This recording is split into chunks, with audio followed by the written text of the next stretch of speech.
Hi there, Lindsay here, the Frugal Crafter. Today for Sketchbook Sunday, we are going to sketch the still life that I set up in my living room the other day after my daughter had made some sushi. I thought they looked so cute and would make a perfect subject for painting in my sketchbook with some mixed media.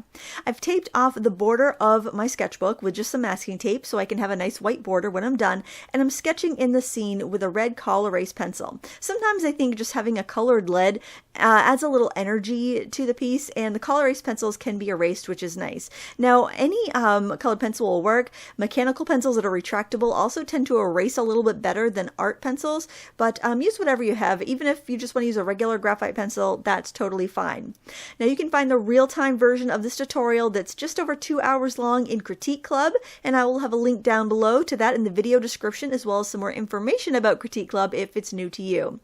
When I'm drawing this, I'm trying to get everything kind of portioned out, related well to each other, as well as aesthetically pleasing kind of in the square. So I took the photo and then I cropped it to a square just so I would have that a kind of point of reference, and it just is a little bit easier if you're drawing something that on paper that's the same aspect ratio as what you're drawing. So that's a nice tip there. So if you're drawing something in a sketchbook that's vastly different in proportions, you can draw a binding box or use masking tape or something to kind of frame it in that size that the reference photo you're going from is. Of course, if you're drawing from something right in front of you, that's wonderful. I didn't want to leave sushi out all day, so I took a photo of it.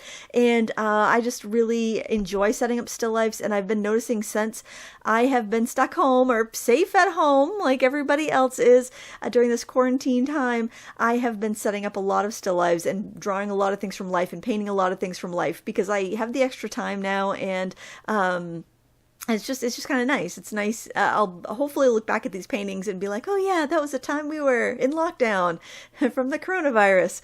I always think about that when I'm like looking back at my sketchbook, like what I was reading at the time. If I was listening to an audiobook, those memories come back, and I'm sure this will too.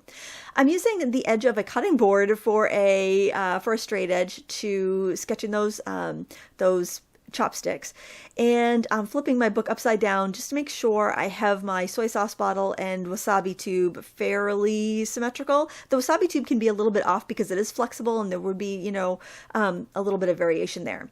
So this product here that I'm using, and I really urge you to use what you have, it's sold as a watercolor, but honestly it reminds me much more of an ink. They are by the company Koh Noor, and they're under the trade name Micador, and they're pretty available in Australia. I haven't seen them in the United States, but their Koh Noor brand is in the United States, and they have a children's watercolor set that's very similar to this.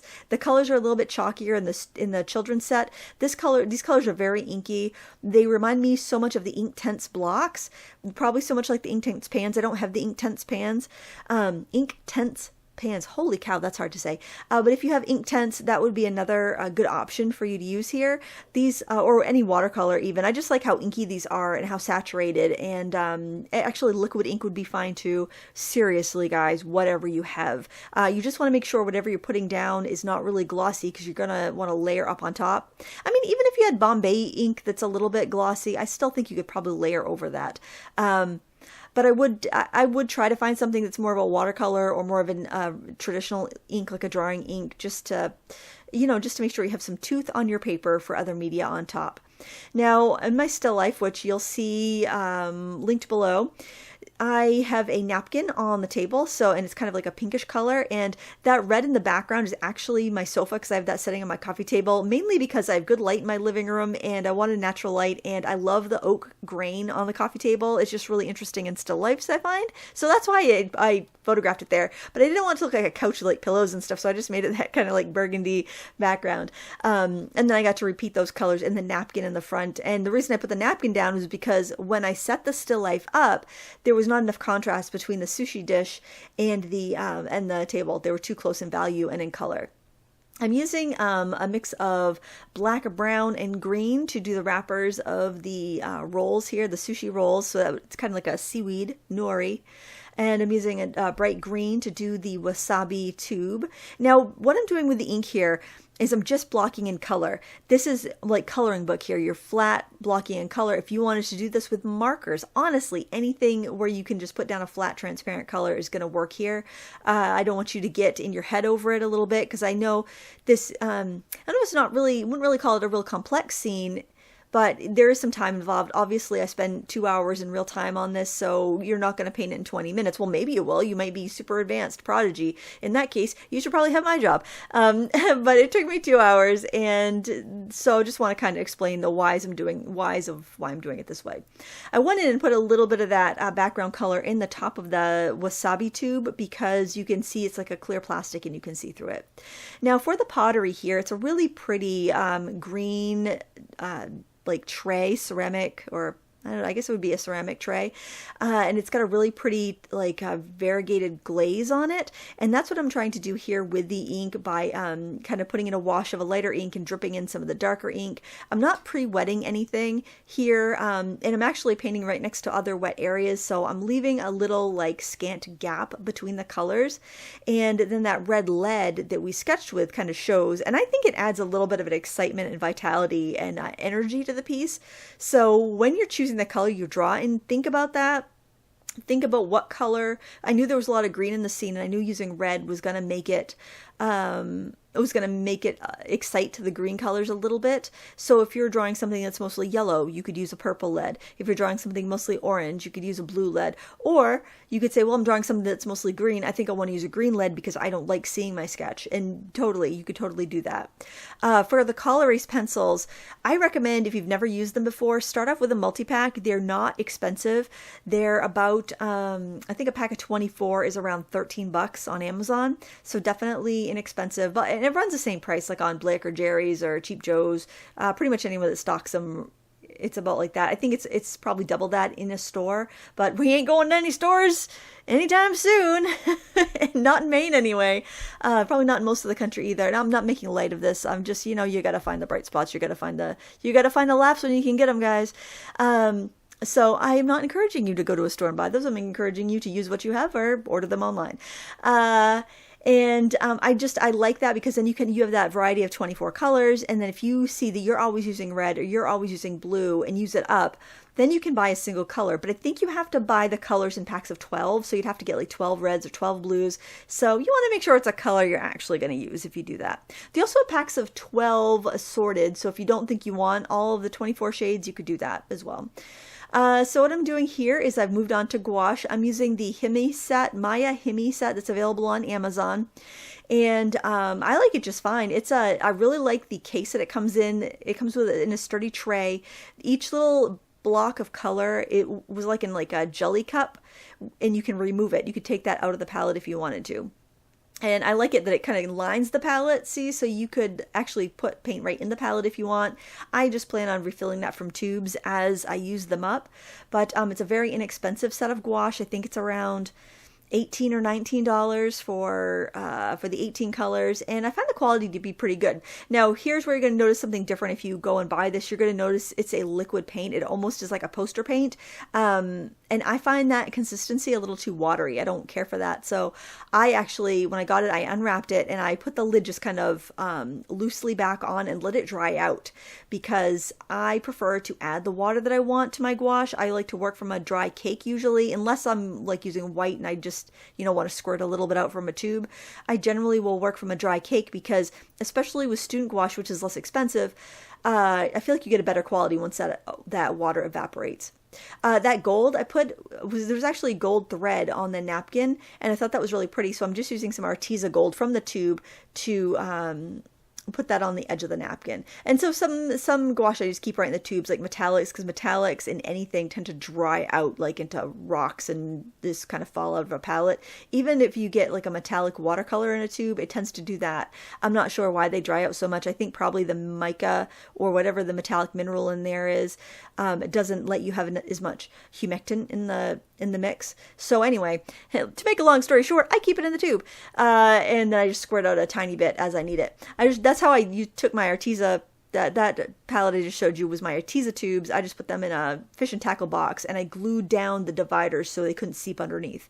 And that worked out really good. When you've got gouache from the tube, or otherwise, you want to make sure that your wells go all the way to the top of your palette. Like the Himi gouache, it does that. That's how it comes. The reason for that is you can see how the gouache kind of cracks as it dries in the pan. Well, it's because gouache is just it's a drier, chalkier, less moisturized paint. And you know how it doesn't have a gloss to it? It's very matte. Well, part of what gives watercolors that little bit of a gloss and luminance also makes it bind. It's more binder. It's more gum arabic. And since your gouache has less of that, it tends to want to crack and fall out of your palette. So it's important that you have a palette where the walls of the palette go all the way to the roof. I know Bienyo makes a palette like that that's actually airtight if you want to keep your paint wet, but you could let it dry out and do the same thing. So it's up to you how you work. You can work from the paint wet, you can work from the paint dry, but if you are going to let it dry out, you want your walls of your palette to be up to the roof of the palette that you're using, and not like open half pans or a shallow palette, because I did that once and I wasted so much paint. It was so heartbreaking, because I'm like, oh, I had like paint confetti because I had squeezed out the gouache and then I knocked it off my table the next day and it all dried and like paint flung everywhere. It was such a mess and it was all went to waste. But anyway, I am kind of building up my color with the gouache here. I am adding detail to the label of the soy sauce. I'm not putting in every little detail that I see. I'm just putting in the details that will accent things, like highlights on the bottle. That's really well done in gouache because it stands up over the ink. I didn't have any bleed through from the ink underneath, which I thought was pretty interesting. I didn't know if some of those colors might bleed up through, especially light colored gouache, but the ink doesn't lift very well, and I'm calling that that Mikador watercolor an ink just because it behaves like an ink, and it doesn't want to lift up. If you're using a watercolor underneath, it might want to lift up a little bit more, so just something to keep in mind. And the brushes that I'm using for this are mostly your like your golden taklon synthetics. Think of the type of brushes that you would use if you were using like craft acrylics or like toll painting acrylics. They're usually the short-handled taklon brushes. Now you can use your watercolor brushes for this. The gouache is not going to hurt them. Gouache is essentially an opaque watercolor. So if you took a watercolor and you had less binder, less humectant, more white or like a chalk in it to opacify it, that's what you have. So it's not going to hurt your brushes, except if you're digging in those pans for paint, it might, that's not great for your soft watercolor brushes. I also find that I don't want to carry as much water in my brush when I'm using gouache, so that's why I use brushes that were more custom for acrylic, because it's more for holding the paint, more viscous paint rather than a really watery, soupy color. So I don't want my brushes absorbent, basically. I find that flat brushes and filberts are more useful for gouache than rounds, although I do use some rounds while I'm doing gouache painting, usually for detail and lettering, like in the final stages of a painting. Small flats, angles, and filberts are super, super handy for gouache. So if you're getting some gouache and you're looking for some brushes to go with it, those are the ones that you'll probably find are the most useful. They just have a little more push. Now, don't forget details like putting the reflection in the soy sauce dish there. I could see a very scant reflection of that wasabi tube, which if you've never tried wasabi in the tube, it's not bad, and it lasts really, really well. And we had bought some on Amazon when we had bought the sushi wrappers because they were way cheaper on Amazon than at the grocery store. And we go through quite a bit of it when we do make sushi. And I got the wasabi in tubes there, and it's spicier than the stuff you mix up from a powder at home, but it's pretty good. And I kind of like that spice. It's kind of like, I feel like I'm burning the coronavirus right out of my nose when I don't have coronavirus, but if I did, I'm pretty sure that wasabi would burn it out. Don't take my medical advice. I'm not a doctor. Please don't take anything I say in this video as medical advice, because it is not. Oh my. Okay, so now I'm going in with some black, and because I used black in my initial wash with the ink, I am using full liberty to use black throughout the painting. So that's another thing. If you're using a color like black, use it all throughout the painting. if you're going to start it off in your background, go ahead, take full range of that, because that's going to give you those really nice sharp darks. It's also going to give your piece a little bit of an illustrative feel, which I think is really fun. Honestly, my dream job would be to illustrate a cookbook or do illustrations for recipes and magazines, things like that. I just think that would be awesome. I just find painting food to be very exciting. So the type of sushi this is, in case you're wondering, is kind of a weird, because, we were very odd supplies. We're going to the grocery store not very frequently. So we had red pepper, carrot, and cucumber sushi. So in case you're wondering what I was painting in there, it's red peppers, carrots, and and pickles. We put some pickles in there, which, don't judge, it actually was really good. Vegan sushi, you gotta bend some rules there. I really like avocado in sushi, but we had some unripe ones, so we didn't use it in there. So it's fun, that's kind of the fun of making do, right? We making do with art supplies. We're making do with our ingredients in our kitchen. I think that that it's a good skill to figure out what you can use in place of something else. So if you're at home painting this and you're like, I don't have those paints, I don't have those brushes, I don't have that sketchbook, use what you have. Any watercolor paper, any mixed media. Actually, I would go with the mixed media paper over watercolor for this particular project. If you don't have watercolors, but your kids do, use those watercolors. If you don't have gouache, but you have a tube of white watercolor back from a kit that you got a long time ago that you never used, to squirt out a puddle of that and start mixing it with inks or watercolors to make your own gouache. You can find a creative solution to pretty much anything when you're painting and drawing. And in fact, I always find I'm much more creative when I have fewer supplies around. Like when I go on vacation and up to the cabin on the lake and I just bring a few supplies, I get so much more art done because I'm not wasting my time thinking about all the choices I have. I am just getting right down to business because I don't have that many choices and I have to make do with what I have.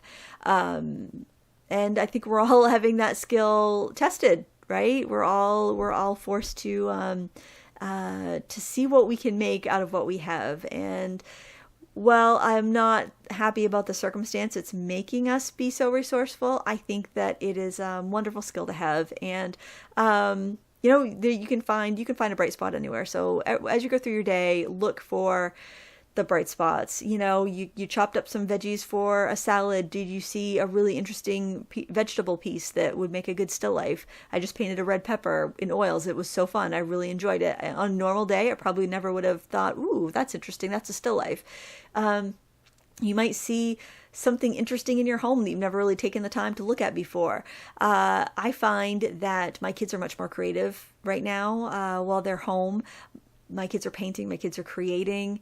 It's wonderful. It's good to be bored sometimes, because when you're bored, you're forced to slow down and observe, and you'll find something to do. You'll find something interesting to do, but you got to get to that boredom stage sometimes.